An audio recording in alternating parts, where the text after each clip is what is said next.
대만이라는 섬이 어느 날 갑자기 벙어리이자 장님이 되어버린다면 그 순간 동아시아의 하늘 위에서는 과연 어떤 전쟁이 벌어지고 있을까요?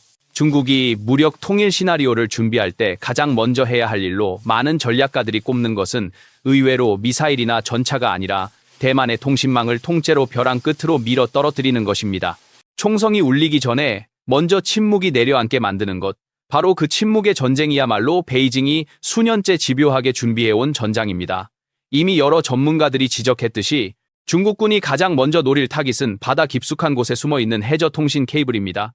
베이징은 이를 단순한 가능성이 아니라 구체적인 회색 지대 전략의 한 축으로 발전시키고 있습니다. 2025년 초 중국 선박과 해양공학을 연구하는 한 과학연구기관은 심해에서 작동하는 전용 절단 장비를 공개했습니다.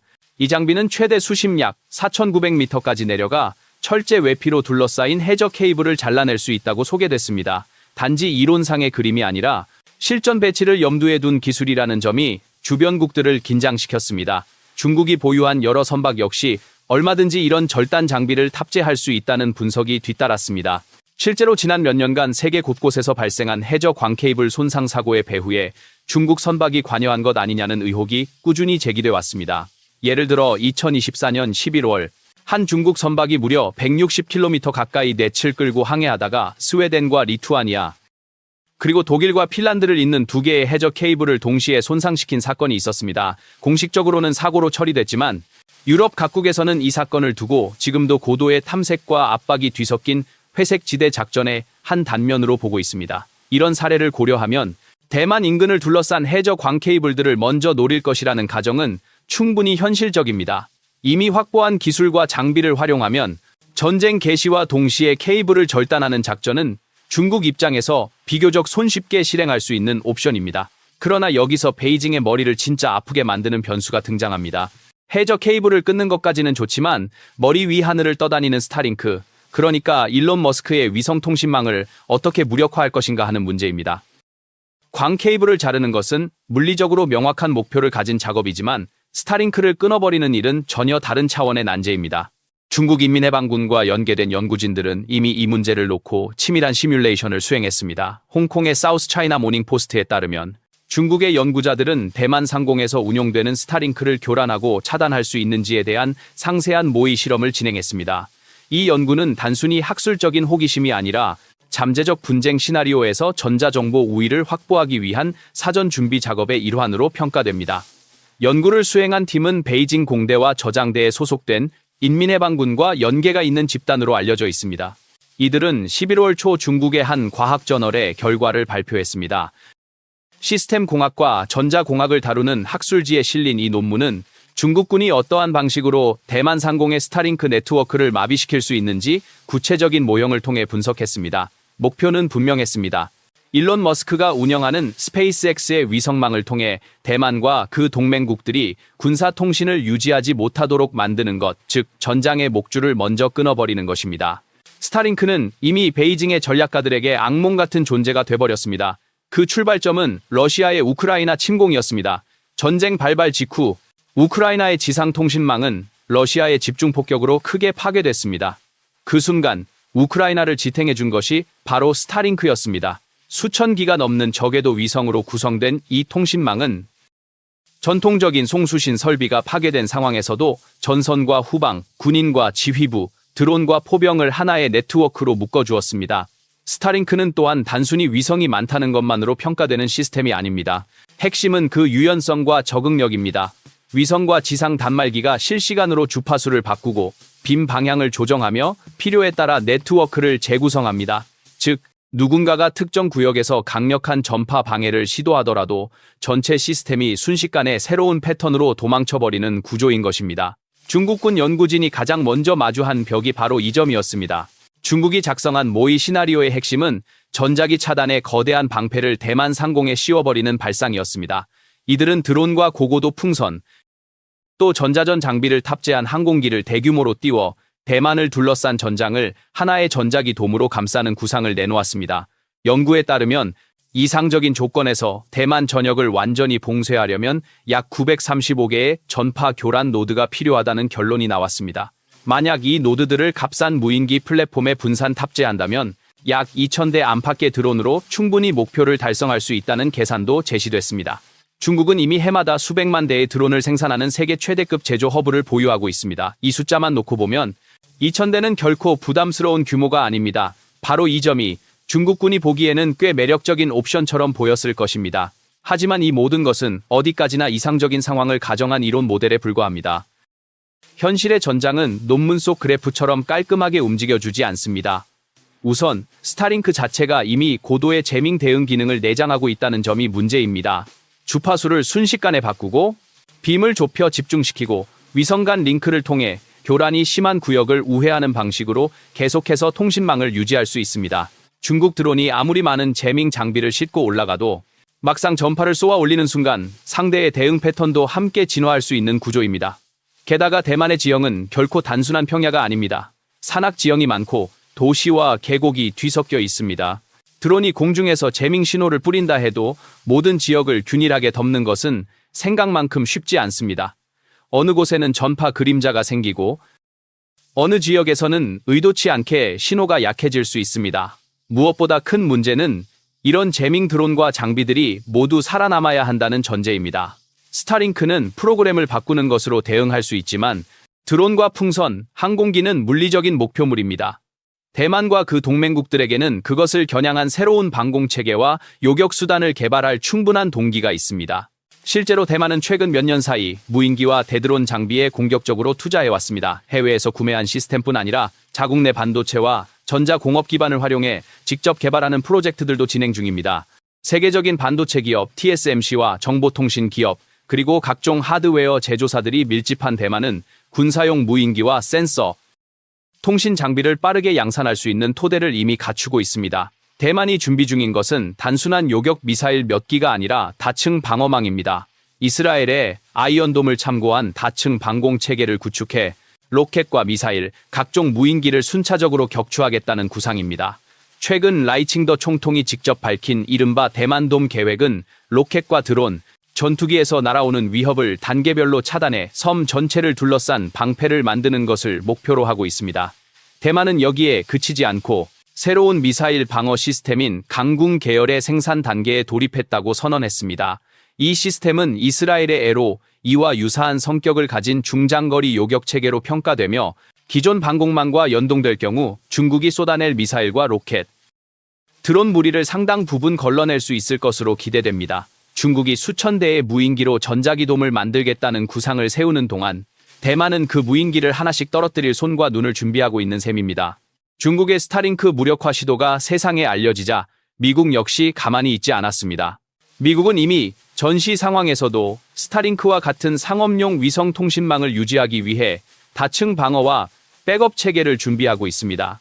스페이스X와 미 국방부가 협력해 개발 중인 스타시 체계는 말 그대로 스타링크의 군사용 버전이라고 할 수 있습니다. 스타시는 단순히 출력만 키운 업그레이드가 아니라 처음부터 군사작전을 염두에 두고 설계된 별도의 시스템입니다. 더 강력한 재밍 내성, 더 좁고 정밀한 빔 형성, 더 빠른 주파수 도약, 더 복잡한 암호화 링크, 그리고 위성 간 스위칭 기능을 통해 어느 한 구역에서 재밍이 발생하더라도 전체 네트워크가 순식간에 경로를 바꾸고 살아남을 수 있도록 설계되고 있습니다.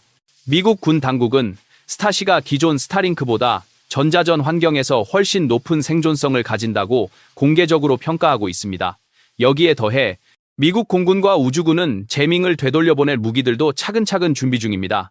대표적인 것이 에너지 지향 무기와 공중 전자전 플랫폼입니다. EA-18G, 그라울러와 같은 전자전기가 투입되면 넓은 지역에서 전파를 뿌리는 드론 군단의 위치를 실시간으로 탐지하고 어떤 주파수 대역에서 어떤 패턴의 재밍이 이뤄지고 있는지 분석할 수 있습니다. 인공지능 기반의 분광 센서들은 시간에 따라 달라지는 교란 신호의 특징을 분석해 자동으로 대응 방안을 만들어냅니다. 그 결과 중국이 어렵게 띄운 재밍 드론들은 오히려 역추적의 표적이 됩니다. 위치가 드러난 이상 그것을 격추하는 것은 대단히 복잡한 기술이 필요하지 않습니다. 적절한 방공망과 요격 체계가 준비되어 있다면 재밍 드론들의 하늘은 곧 사격 훈련장이 될 수 있습니다. 미국은 또한 스타링크에만 의존하지 않는 방향으로 전략을 재편하고 있습니다.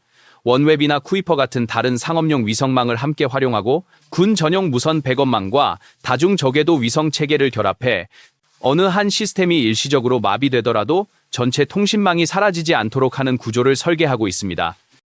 이 모든 움직임의 배경에는 하나의 인식이 있습니다. 대만 문제는 미국 외교 전략에서 가장 중요한 축 가운데 하나이며 대만 해협은 인도태평양 전략의 심장이라는 사실입니다. 미국뿐 아니라 일본 역시 대만 해협의 위기가 곧 자국 안보의 위기로 직결된다고 보고 있습니다. 따라서 미일대 연합은 유사시에도 통신망과 정보망이 살아남을 수 있도록 손발을 맞추고 있습니다. 중국이 전자전 분야에서 상당한 역량을 갖추고 있다는 점은 부정할 수 없습니다. 그러나 미일대와 정면으로 비교하면 여전히 격차가 존재합니다. 특히 실제 전장에서 검증을 거친 시스템과 아직 실전 경험이 제한적인 장비들 사이의 차이는 생각보다 클 수 있습니다. 중국산 군수품이 각종 분쟁 지역에서 보여준 신뢰성 문제도 이런 의심을 키우는 요소입니다. 미국의 기술 지원과 훈련을 바탕으로 대만은 레이더와 대드론 장비, 레이저나 운동에너지를 활용한 요격 무기까지 단계적으로 확보하고 있습니다. 이는 인민해방군이 구상하는 전자기 돔 시나리오를 정면에서 겨냥한 대비책입니다. 중국이 드론으로 전자기 우산을 펼치려 한다면 대만과 동맹국은 그 우산을 하나씩 찢어나갈 칼날을 준비하는 셈입니다. 미국의 한 안보 저널은 중국이 대만을 공격할 경우 첫 타격은 통신망과 위성 연결을 마비시키는 정밀 타격이 될 가능성이 높다고 분석합니다. 지상기지국과 데이터 센터, 광케이블, 레이더와 지휘 통제 시설에 대한 정밀 타격과 함께 대만을 지원하는 군사 위성과 상업용 위성 통신에 대한 공격이 동시다발적으로 이뤄질 것이라는 시나리오입니다. 그러나 우크라이나 전쟁은 이런 계산이 얼마나 쉽게 어긋날 수 있는지 보여주었습니다. 스타링크와 같은 상업용 위성망이 전쟁의 양상을 근본적으로 바꿔버리면서 베이징이 과거부터 준비해온 대만 침공 모델은 많은 부분에서 재검토를 피할 수 없게 됐습니다. 스타링크는 이론적으로 재밍이 가능하지만 그 비용과 규모는 당초 예측을 훨씬 넘어설 수 있습니다. 중국 연구진이 내놓은 모형만 보더라도 대만 전역을 완전히 차단하려면 수천 개의 재밍 노드가 필요하다는 결론이 나오고 있습니다. 더 근본적인 문제는 미국의 민간 기술 기업들이 이미 국가의 틀을 넘어선 영향력을 행사하고 있다는 사실입니다. 일론 머스크와 같은 인물이 만든 통신망이 미래의 전장에서 한 국가의 승패를 좌우하는 요소로 떠오르고 있다는 점은 베이징 입장에서 대단히 불편한 현실입니다. 대만은 이런 흐름을 적극적으로 활용하고 있습니다. 스타링크와 유사한 시스템들을 해안 감시와 미사일 유도, 드론 운용 등 각종 방어 계획에 통합하려는 움직임을 보이고 있습니다. 이렇게 되면 인민해방군이 구상한 이른바 첫 타격, 즉 통신과 위성을 마비시키는 일격은 더 이상 쉽게 먹히지 않습니다. 상대가 하나의 정적 목표물이 아니라 분산된 수천 개의 위성과 여러 겹의 백업망으로 구성된 살아있는 네트워크이기 때문입니다. 하지만 정보전의 향방만으로 대만 해협 전쟁의 승패를 설명할 수는 없습니다. 통신망을 끊는다고 해서 전쟁이 자동으로 끝나는 것은 아니기 때문입니다. 설령 베이징이 전자전과 사이버전에서 어느 정도 성과를 거둔다 해도 다음 단계에서 부딪히게 될 훨씬 더 거대한 난제가 기다리고 있습니다. 과연 중국은 실제로 대만을 점령할 수 있을까? 그리고 그 가능성을 어떻게 계산해야 할까 하는 문제가 바로 그것입니다. 앞서 살펴본 것처럼 중국이 대만을 상대로 전쟁을 준비한다면 첫 단계에서 통신과 정보망을 마비시키는 전자전이 핵심이 될 것이라는 분석에는 많은 전문가들이 동의합니다. 그러나 통신망을 끊었다고 해서 전쟁이 끝나는 것은 아닙니다. 그 다음 질문은 훨씬 더 냉정하고 잔인합니다. 과연 중국은 실제로 대만을 점령할 수 있는가? 그리고 그 가능성은 어느 정도인가 하는 문제입니다. 이 대목에서 국제안보 커뮤니티가 자주 인용하는 연구가 바로 미국 전략국제문제연구소 CSIS가 2023년에 발표한 대만 해협 전쟁 시뮬레이션 보고서입니다. CSIS는 대만 해협에서 벌어질 수 있는 여러 유형의 무력 충돌을 가정해 총 24개의 시나리오를 컴퓨터 모의 전쟁 형태로 돌려보았습니다. 공군과 해군, 미사일 전력, 상륙 능력, 동맹국 개입 수준 등 다양한 변수를 조합한 결과는 중국 입장에서 결코 기분 좋은 것이 아니었습니다. 24개 시나리오 가운데 중국 인민해방군이 명확한 승리를 거두는 경우는 단 2가지에 불과했습니다. 나머지 대부분의 경우에서 중국군은 공격을 저지당하거나 겨우 일부 지역만 점령하고 전략적 목표를 달성하지 못한 채 막대한 손실을 감수해야 하는 것으로 나타났습니다. 여기서 중요한 것은 중국이 승리한 단 2개의 시나리오에서 공통적으로 등장하는 결정적 조건들입니다. 첫째는 미국이 개입하지 않는 경우입니다. 이 경우 미국은 정치적 혹은 전략적 계산에 따라 군사 개입을 포기하고 대만에 대한 직접적인 군사 지원을 하지 않는 것으로 가정됩니다. 그러면 대만은 사실상 홀로 인민해방군의 압도적인 병력과 화력을 감당해야 하고 결국 방어선이 붕괴된다는 결론입니다. 둘째는 일본이 철저한 중립을 유지하는 경우입니다. 즉, 일본 정부가 자국 내 미군 기지의 사용을 허가하지 않고 미군의 작전 행동 반경과 보급 능력을 크게 제한하는 시나리오입니다. 이 두 조건이 동시에 충족될 때 중국의 승리 가능성이 그나마 의미 있게 올라간다는 것이 CSIS의 분석입니다. 다시 말해 미국이 군사 개입을 포기하고 일본이 미군 기지 제공을 거부하는 현실적으로 매우 극단적인 상황이 아니고서는 중국이 대만을 완전히 점령하기 어렵다는 것입니다. 오늘날 미일 동맹이 세계에서 손꼽히는 견고한 군사 동맹이라는 점을 고려하면 이 두 조건이 동시에 충족될 가능성은 극히 낮다고 보는 시각이 지배적입니다. CSIS 보고서는 승패의 기준도 분명히 제시하고 있습니다. 중국 입장에서의 승리란 단순히 초기에 몇몇 군사기지를 파괴하는 것이 아니라 대만 전체를 점령하고 정치적 지배력을 확립하는 것을 의미합니다. 반대로 대만과 미국, 일본에게 승리란 중국군의 상륙과 점령을 끝까지 저지해 대만의 실질적 자치와 체제를 유지하는 것입니다. 설령 대만이 상당한 피해를 입더라도 중국이 섬 전체를 점령하지 못한다면 그것은 결국 방어 측의 성공으로 간주되었습니다. 24개 시나리오 가운데 22개에서 중국이 이 기준을 충족하지 못했다는 사실은 여러 가지를 시사합니다. 많은 경우에서 중국군은 초기 미사일 공격과 공습, 해상 봉쇄를 통해 어느 정도 우위를 점하는 듯 보이지만 상륙작전과 점령 단계로 넘어가는 순간 상황이 급격히 악화됩니다. 최대한 유리한 조건을 가정한 시나리오에서도 중국은 겨우 대만 영토의 4분의 1 정도만을 점령하는 데 그치거나 상륙군이 중대한 손실을 입고 철수할 수밖에 없는 상황에 내몰리는 경우가 많았습니다. 전략 목표인 전면 점령에는 도달하지 못하는 것입니다. 이러한 결과는 우크라이나 전쟁과도 묘하게 겹치는 측면이 있습니다. 러시아는 처음에 우크라이나를 향한 소위 특별 군사작전을 수주면 끝낼 수 있는 전격전으로 예상했습니다. 그러나 실제로는 전쟁이 수년째 이어지고 있으며 러시아는 전략적 목표 달성은커녕 전면 점령은 사실상 불가능하다는 현실과 마주하고 있습니다. 이는 단순히 군사력이 부족해서가 아니라 장거리 병참과 전력 투사 능력, 그리고 국제 환경이라는 구조적 한계 때문입니다. 러시아조차 육지로 이어진 인접국을 상대로 그런 어려움을 겪고 있다면 중국이 바다를 건너 대만을 점령한다는 것은 그보다 더 큰 난제를 품고 있습니다. 대만 해협이라는 천연의 장벽은 해군과 공군 전력뿐 아니라 상륙 수송 능력, 항만 수용력, 보급로 보호 등 모든 요소를 동시에 요구합니다. 아무리 병력이 많아도 그 병력을 실어 나를 수 있는 함정과 항만, 그리고 지속적으로 보급을 유지할 수 있는 해상 교통로가 마련되지 않는다면 전쟁은 지속될 수 없습니다.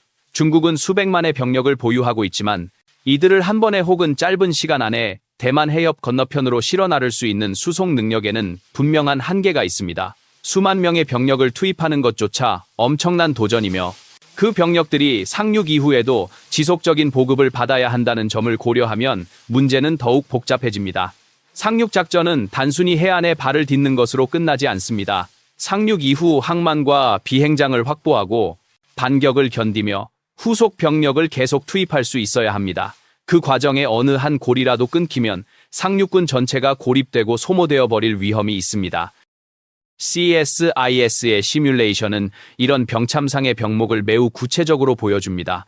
중국이 아무리 막대한 미사일 전력과 해군을 동원한다 해도 결국 승패를 가르는 것은 상륙군이 어느 정도 규모로, 얼마나 오래, 얼마나 안정적으로 유지될 수 있는가 하는 문제였습니다. 미일대가 연합으로 해상 교통로를 차단하고 항만과 상륙 지점, 보급선을 집중 타격할 경우 중국군은 상륙군의 병력과 장비를 지속적으로 보충할 수 없게 됩니다. 그렇게 되면 초기 공세가 어느 정도 성공하더라도 시간이 지날수록 공격 측이 점점 불리해지는 구조가 형성됩니다. 이 때문에 보고서는 중국이 승리하기 위한 전제 조건으로 미국의 불개입과 일본의 중립을 반복해서 강조합니다. 미국이 정치적 이유로 개입을 포기하고 일본이 주일 미군 기지의 사용을 금지해 미군의 작전 거점을 봉쇄하는 극단적 상황, 즉 동맹체제가 사실상 무력화된 경우에만 중국의 승리 가능성이 의미 있게 올라간다는 것입니다. 그러나 이는 현 국제 정세와 일본의 안보 인식을 고려할 때 상당히 비현실적인 시나리오로 여겨집니다. 일본 정부는 이미 여러 차례 대만의 협의 위기가 곧 일본의 생존 위기라고 공개적으로 천명해왔기 때문입니다. CSIS 보고서를 조금 더 단순한 수식으로 정리하면 하나의 방정식이 떠오릅니다. 대만의 자위 의지와 준비, 미국의 군사 개입, 일본의 후방기지 제공과 물자 지원, 이 세 요소가 모두 유지되는 한 중국의 대만 점령은 극도로 어려워진다는 결론입니다. 세 가지 중 어느 하나만 빠져도 방정식은 크게 달라집니다.